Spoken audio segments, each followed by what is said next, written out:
হামজারবাগ নামক এলাকায় চট্টগ্রাম ৮ আসনে বিএনপির মনোনয়নপ্রাপ্ত প্রার্থী জনাব এরশাদুল্লাহ কর্তৃক গণসংযোগের সময় তার উপরে দুর্বৃত্ত কর্তৃক হামলা করা হয়। উক্ত হামলায় জনাব এরশাদ সাহেব গুলিবিদ্ধ হন এবং সারোয়ার বাবলা নামক একজন ব্যক্তি গুলিবিদ্ধ হন এবং পরবর্তীতে নিহত হন।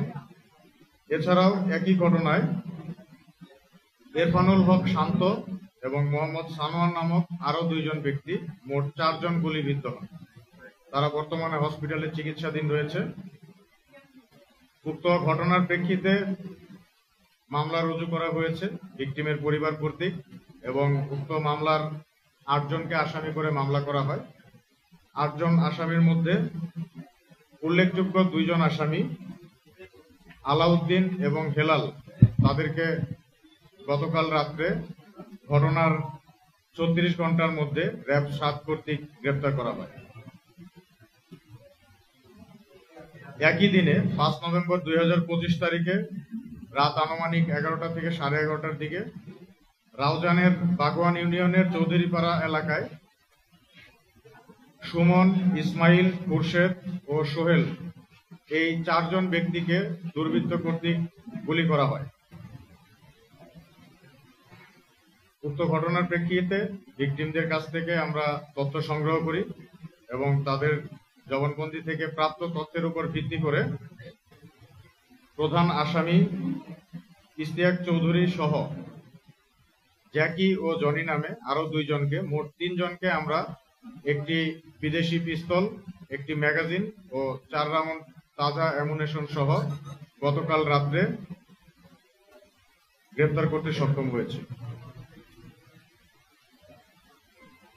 গত 6 নভেম্বর 2025 তারিখে বিকেলে চট্টগ্রাম মেট্রোপলিটনের চালিতাতলী এলাকায় ইদ্রিস নামক একজন অটো রিকশা চালককে দুর্বৃত্ত কর্তৃক গুলি করা হয়, তার পায়ে 2টি গুলি করা হয়।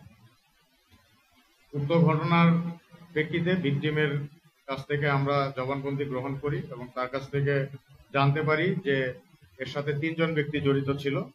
ওই 3 জন ব্যক্তির মধ্যে রাজ নামক একজন ব্যক্তিকে গতকাল রাত্রে ঘটনার 12 ঘন্টার মধ্যে র্যাব 7 কর্তৃক গ্রেপ্তার করা হয়েছে।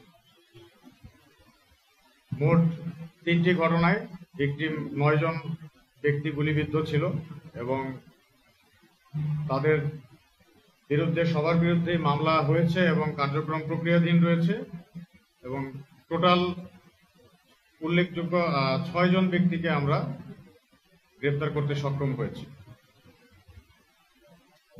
তাদেরকে যাদের গ্রেপ্তার করা হয়েছে তাদের বিরুদ্ধে পরবর্তী আইনানুগ ব্যবস্থা গ্রহণ করা হবে। প্রথম ঘটনা যেটা, জনাব এরশাদ সাহেব এবং সারোয়ার বাবলা পাশাপাশি ছিলেন। আপাত দৃষ্টিতে মনে হয়েছে যে সারোয়ার বাবলাকেই গুলিটা করা হয়েছে, যেহেতু তার ঘাড়ের মধ্যে একদম অস্ত্র ঠেকিয়ে গুলি করা হয়েছে এবং এরশাদ সাহেব খুব কাছাকাছি ছিলেন, যে কারণে তার গায়েও গুলি লেগেছে। এটা একটি পরিকল্পিতভাবে হত্যাকাণ্ড করার উদ্দেশ্যেই তারা গুলি চালিয়েছে। এখানে উদ্দেশ্য 2 জনই ছিল নাকি 1 জন ছিল এটা এখন পর্যন্ত পরিষ্কার নয়, এটার তদন্ত চলছে। হয়তো আসামি 2 জনকে, উল্লেখযোগ্য 2 জন আসামিকে গ্রেপ্তার করা হয়েছে। জিজ্ঞাসাবাদ এবং পরবর্তী আসামিদেরকে ধরার জন্য আমরা চেষ্টা করছি। তাদের সবাইকে গ্রেপ্তার করতে পারলে তারপরে হয়তো তাদের মূল ইন্টেনশনটা জানা যাবে। হ্যাঁ, এই 2 জন সরাসরি জড়িত ছিল। আচ্ছা, এটা আমরা এরশাদ সাহেবের ঘটনার কথা আলোচনা করছি। গুলিটা এখানে 4 থেকে 5 জন ব্যক্তি গুলি চালিয়েছে। তো এখানে 8 জনের বিরুদ্ধে মামলা হয়েছে ভিকটিম পরিবার কর্তৃক, বাই নেম 8 জনের বিরুদ্ধে এবং 2-3 জন অজ্ঞাতনামা দিয়ে মামলা করেছে। এই 8 জনের থেকে 2 জনকে আমরা গ্রেপ্তার করেছি, আর বাকিদেরকে গ্রেপ্তারের জন্য কার্যক্রম চলমান রয়েছে। বড় সাজ্জাদের সাথে যেটা রয়েছে, এটা সারোয়ার বাবলার সাথে ছোট সাজ্জাদের সাথে একটা কনফ্লিক্ট আগে থেকেই চলমান আছে। আপনারা জানেন যে এর আগেও বাকুলিয়াতে তাকে মারার জন্য একটা অ্যাটেম্প নেওয়া হয়েছিল, এরপর পতেঙ্গা বিচ এলাকায় একটা অ্যাটেম্প নেওয়া হয়েছিল। তাদের ভিতরে একটা কনফ্লিক্ট অনেক আগে থেকেই চলছে। এখন যেহেতু বাবলা মারা গিয়েছে এবং ছোট সাজ্জাদের সাথে তার কনফ্লিক্ট ছিল, সন্দেহ তার দিকে যাওয়াটাই স্বাভাবিক। আর সম্পূর্ণ তদন্ত না করে এই বিষয়গুলো ধারণামূলকভাবে বলাটা ঠিক হবে না। একজনকে সরাসরি অপরাধী বলে দেওয়াটা ঠিক হবে না।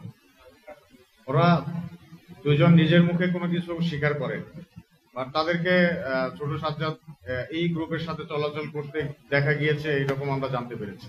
তো ঘটনার পর থেকে শুরু করে এখন পর্যন্ত আমাদের টিমগুলো সার্বক্ষণিক কাজ করছে। অ্যারেস্ট করেই যে আমরা বসে আছি সেটা নয়, যারা বাকি আছে তাদেরকেও অ্যারেস্ট করার জন্য আমাদের কার্যক্রম চলছে। আসামি অ্যারেস্ট করতে হলে সবসময়ই বেগ পেতে হয়, এবং এটা বেগ পেতে হবে জেনেই আমরা অপারেশন করি। আমরা উদ্ধার করেছি আসামি সহ অস্ত্র। এটা হচ্ছে রাউজানে যে গোলাগুলির ঘটনা ঘটেছিল, সেই ঘটনার আসামির কাছ থেকে অস্ত্র পেয়েছি।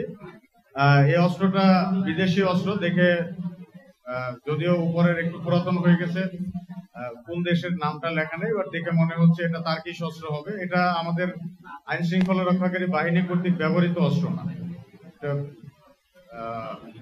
ওই ক্যালিবারের না, অন্য ক্যালিবারের অস্ত্র।